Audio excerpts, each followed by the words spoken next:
Hi, this is Scott with Android Guys, and I'm here with Luke. Hey, everybody. Luke, Yes. would you like to talk about AT&T Prepaid? Yeah, let's talk about the phones they have. Okay, so that's an interesting conversation to have. It is. On the surface, when you talk about carriers, Mm-hmm. there are three major carriers that come to mind Yeah. in the U.S., Verizon, T-Mobile, and AT&T. Yep, those are the big three. So you might assume that they have, under their prepaid brands or ARM, that they would have a big selection of phones. I would guess that it's probably close to what they would have for a regular customer. Yeah.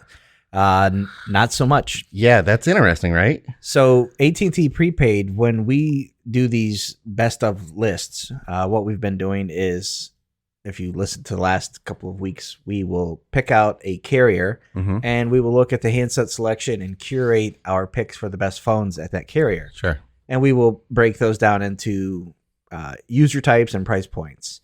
Entry level, mid-range, high-end, and then maybe something if there's a folding phone or something special for productivity or gaming or something unique. Right. So as we do that, we'll typically look at, we have a certain price point in mind as to what we qualify as entry level. And we'll look for certain models. And if they're there, that kind of makes our job a little easier because we just say, well, yeah, that's consistently one of our favorite phones for entry level.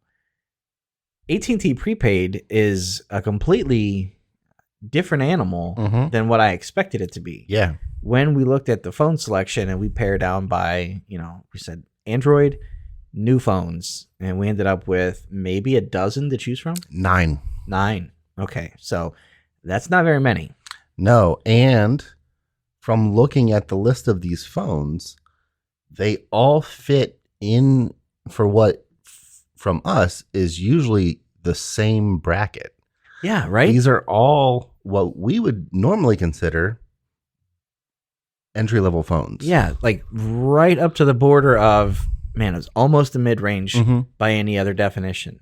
So here, these are all going to be qualified picks. Yeah. So we're going to kind of pick them on entry, mid, and high, but we are not necessarily saying these are the best picks for mid-range users or flagship experience. Right. These are just going to be 3 picks that we look at and say, yeah, these are good phones.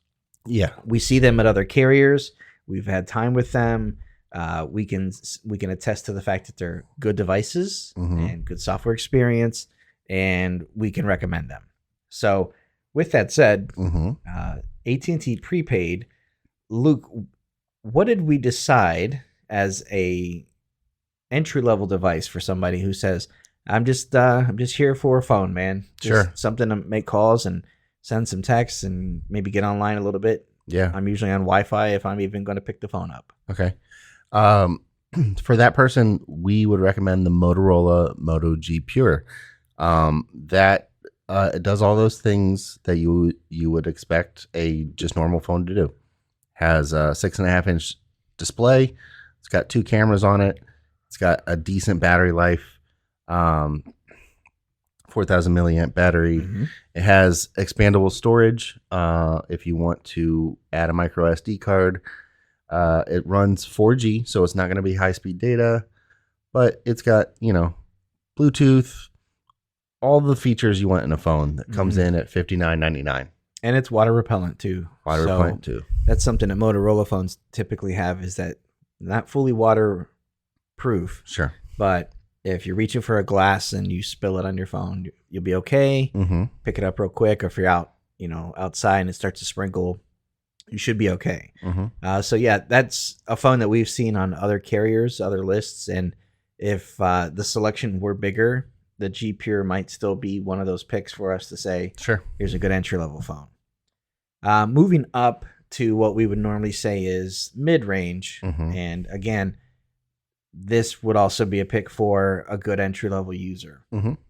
So we move up just a little bit, and now we're talking about the Samsung Galaxy A13. Yep.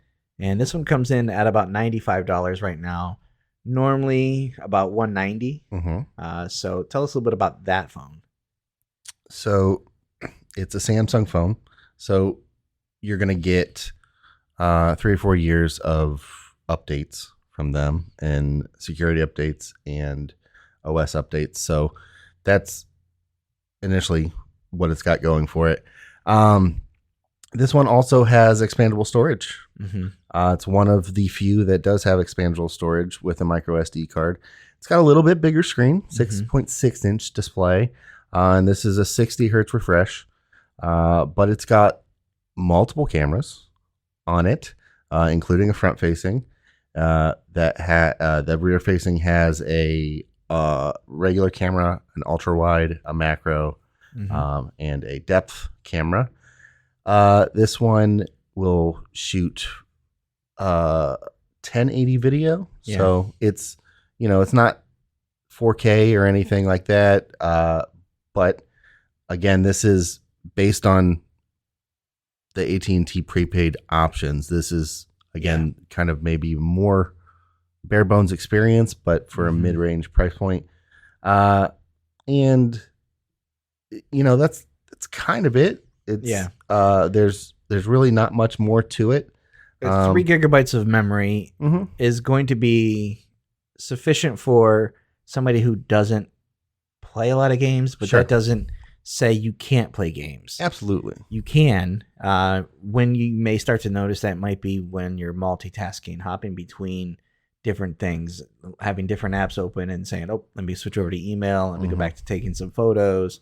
As you do that over time, that's where you may start to see some differences in performance. And some of that is also relative. You're not going to see that unless you're comparing it to another device. Right. For a lot of people, you hand them something like this, they're not going to see an issue with anything anywhere. Right. They typically don't care about what version of software they run or know the differences between them. And the one quick thing, this is a 4G phone.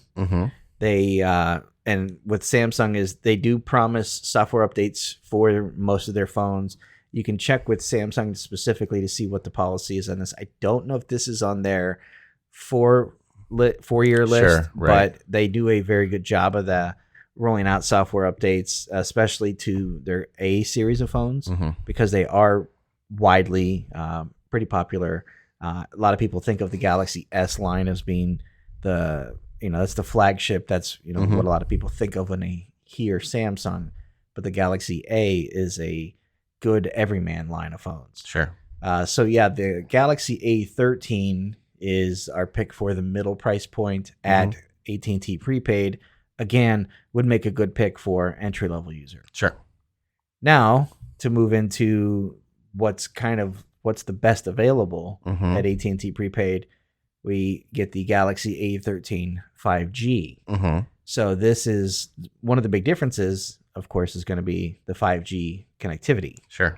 What else could you tell us about that particular model? So this one is interesting because now, just to verify on some of these features here, it looks like so it has a 5,000 milliamp battery. So and it has fast charging. So that's definitely a big upgrade.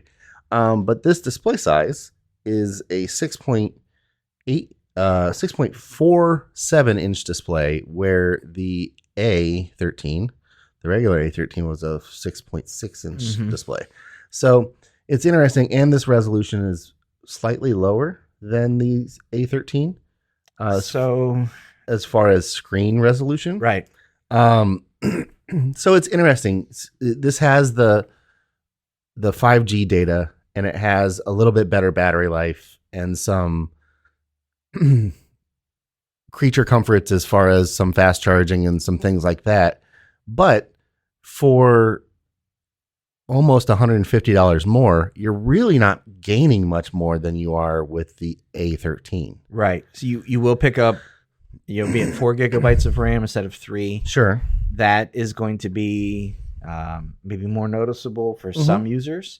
Again, this one also has expandable storage. Yep.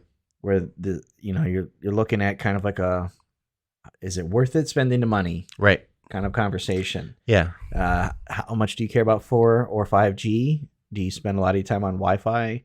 Again, all 3 of these would be picks for our, like the A13 5G, or the 5G version of this, is routinely our pick for entry-level phone. Absolutely. Here just happens to be the best of what AT&T Prepaid happens to offer. Right. So the Galaxy A13 in the 5G version is just a little bit more beefy, a little bit more capable phone. Mm-hmm.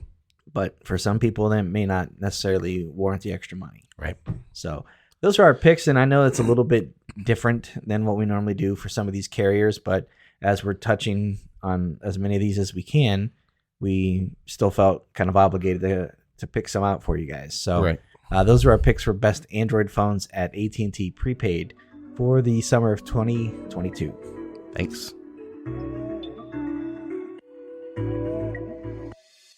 All right, that's going to do it for this episode of the podcast. Thanks for listening. We appreciate it. If you guys have any questions, feedback, concerns, comments, anything, shoot us an email at podcast@AndroidGuys.com. We'd love to hear from you one way or the other. Luke, if someone wants to get a hold of you, how do they do that? I am on Instagram and Twitter at Luke Gaul, Gaul. And I'm on Instagram at Scott Webster and Twitter as SWebster77. Until next time, thanks for listening. See ya.